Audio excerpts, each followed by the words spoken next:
je souhaitais dire que la sanctification est une grâce. C'est-à-dire, c'est un cadeau de Dieu et on ne peut pas s'enorgueillir d'être sanctifié, d'être humble, d'être débordé de l'amour de Dieu, d'avoir un cœur pur, etc.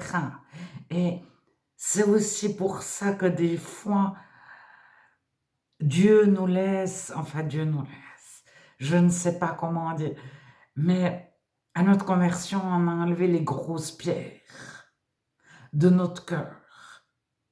Et il est venu à la surface des pierres plus petites. On a affiné notre amour, notre relation à Dieu. Elle s'est améliorée, elle s'est approfondie, etc. Et on a toujours plus de bienveillance, on pardonne toujours plus vite. Et on arrive au stade où on n'a plus besoin de pardonner parce qu'on n'en veut pas à la personne. Au moment où elle nous parle, on y pardonne avant même qu'elle nous parle, je ne sais pas comment dire.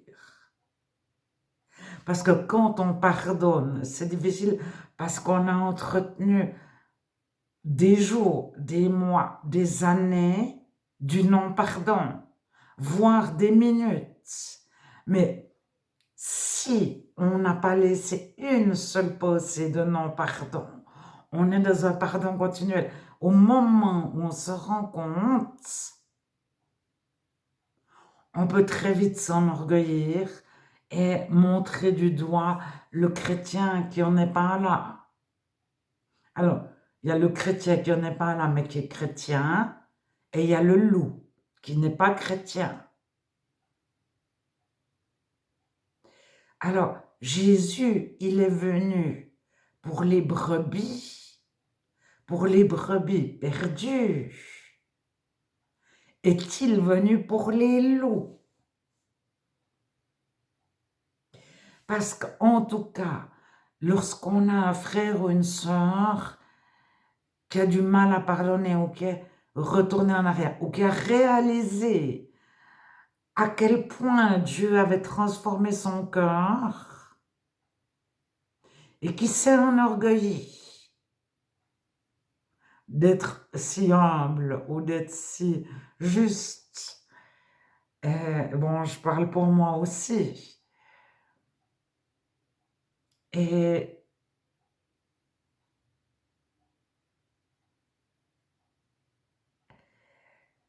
je pense que le mieux, c'est que je vous lise Luc 15.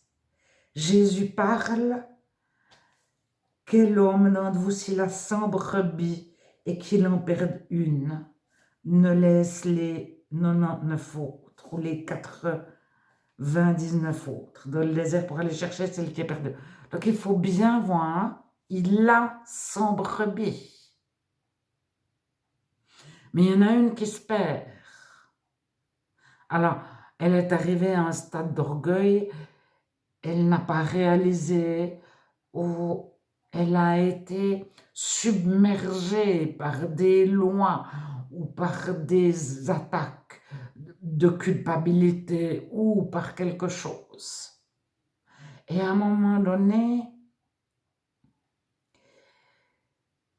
le chrétien, lorsqu'il est en processus de sanctification, s'il se trompe, si pendant 2 minutes, il est rempli de non-pardon, Dieu va aller le chercher et il va émonder son cœur. Émonder, ça veut dire couper tout ce qui est faux. Et couper l'accès à la voie de la colère, couper l'accès à la voie de la dépression, couper l'accès à la voie de la haine, à la voie de l'orgueil, à la voie de tout ça. Et Dieu, il coupe, il coupe, il coupe, puis on n'a plus que le Saint-Esprit. Alors, si, quand Dieu revient nous chercher, ou quand on a pris l'habitude de sans cesse mettre notre cœur à la lumière de Dieu, il peut arriver que on se dit, tiens, il y a eu quelque chose là.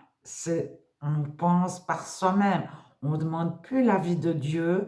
C'est plus Dieu qui nous a sanctifiés. C'est plus une grâce, un cadeau de Dieu. C'est moi, j'ai bien obéi. Moi, je suis bien sage. Moi, je pardonne, etc. Et on ne donne plus la gloire à Dieu. Et à un moment donné, on peut rester un jour comme ça, 2 jours, 3 semaines, 6 mois. Et au bout de 6 mois, on est sec de l'intérieur. Il y a 6 mois qu'on n'a pas été abreuvé par la source, qu'on n'a plus l'impression que c'est Dieu qui a tout fait, mais on a l'impression que c'est nous. Et à la place du Saint-Esprit, on a des idées, on voudrait faire comme ça. Et puis on pense que dans une église, ça devrait être comme ça. Et puis nous, on va faire ci et ça. C'est aussi les œuvres mortes.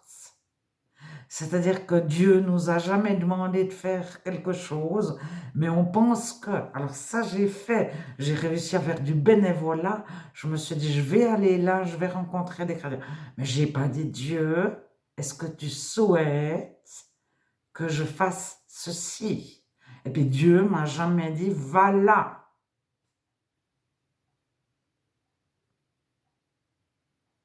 Alors ça, c'est les œuvres mortes. C'est-à-dire que sans Jésus, hors de Christ, nous ne pouvons rien faire. C'est Jean 15. On est les sarments attachés au cep, les branches. On est abreuvés. On a le Saint-Esprit et je ne sais pas comment dire, parce qu'on reçoit, on donne. Mais on ne peut pas donner ce qu'on n'a pas reçu. Alors on a des grandes idées, en tout cas moi, et puis on pense que dans une église, ça devrait être comme ça, et puis il n'y a pas assez de personnes qui évangélisent, je vais aller évangéliser, et puis il faudrait que je fasse ci, puis ça, et puis j'ai vu sur Internet tel et tel a fait ci, je vais faire la même chose.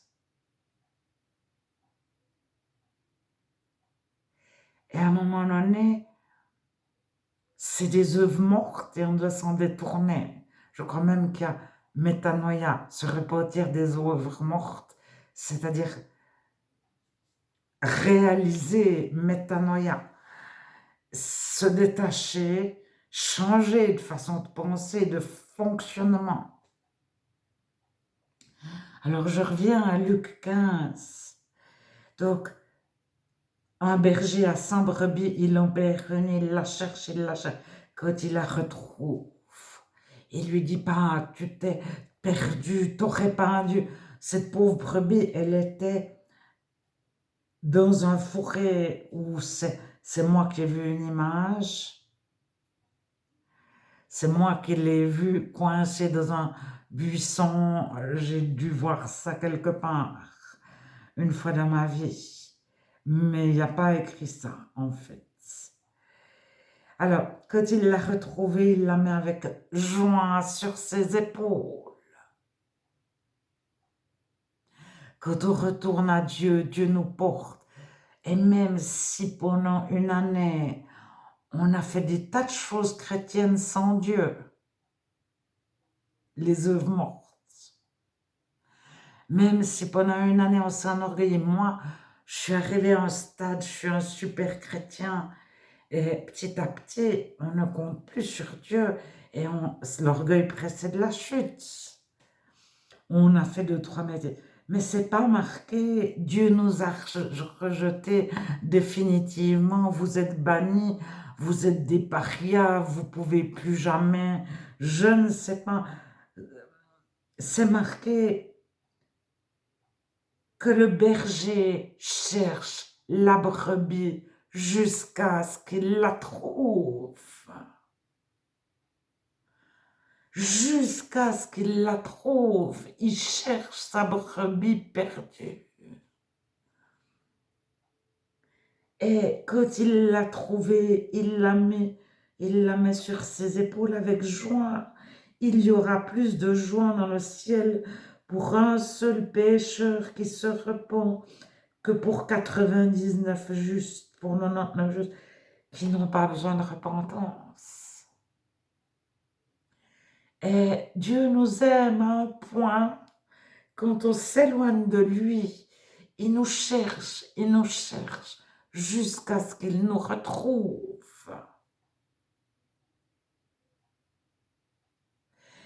Et des fois, on entend, ou bien même on peut soi-même dire, celui-là, il s'est perdu en chemin, celui-là, il s'est trompé il y a 5 ans, il y a 10 ans, et puis quelque part, il n'y a pas de porte de retour. On n'y propose pas un retour. Tu t'es éloigné de Dieu, mais tu vis une situation catastrophique, mais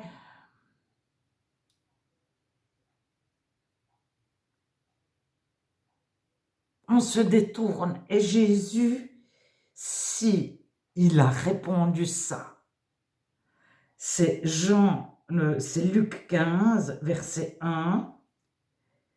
Tous les publicains, donc c'est les collecteurs d'impôts qui étaient, ils prenaient des impôts aux Juifs pour les donner aux Romains. Donc ils étaient pas du tout aimés. Et les gens de mauvaise vie, donc les pécheurs, ou les gens qui n'avaient pas de certificat de bonne vie et mœurs. Mais alors même si ça n'existait pas, ces personnes s'approchaient de Jésus pour l'entendre. Les pharisiens et les scribes, donc les religieux, et les gens lettrés, les scribes, c'est ceux qui font c'était un peu les imprimeurs, les éditeurs, les écrivains publics, tout à la fois. Et il disait, cet homme, donc en parlant de Jésus, accueille des gens de mauvaise vie et mange avec eux. Et pour le juif ne mangeait pas avec n'importe qui.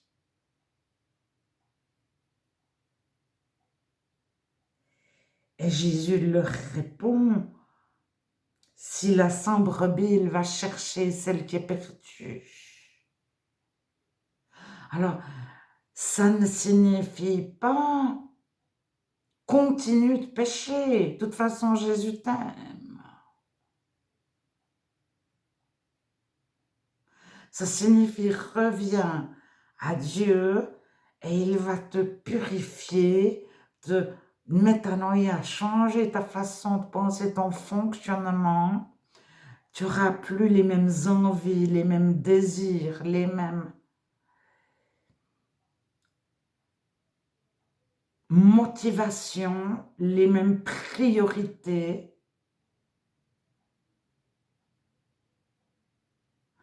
Et tu vas passer de pécheur à juste. Alors, au moment de notre conversion, on est juste. Dieu nous lave de tout notre passé. On redevient un tout petit bébé. C'est Jean 3. Jésus s'adresse à Nicodème. Alors, si on a vécu ça, et qu'on s'est détourné une semaine, un mois, un an, 10 ans de Dieu, il y a un retour possible.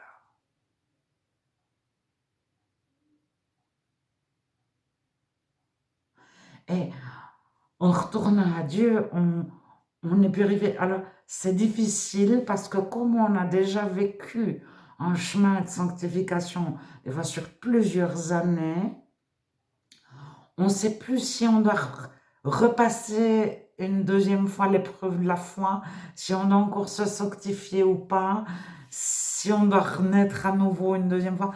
Des fois, on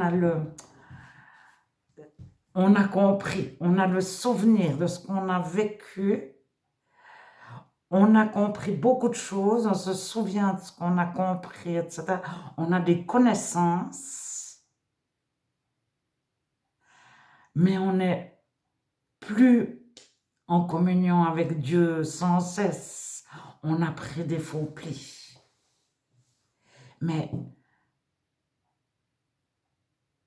Dieu, il a pu nous tirer de la Moïse où on était une première fois. Tout à coup, il pourrait plus le faire une deuxième fois. Alors, nous, peut-être qu'on est un tout petit peu de la confusion, mais Dieu, pas du tout. Faisons-lui confiance.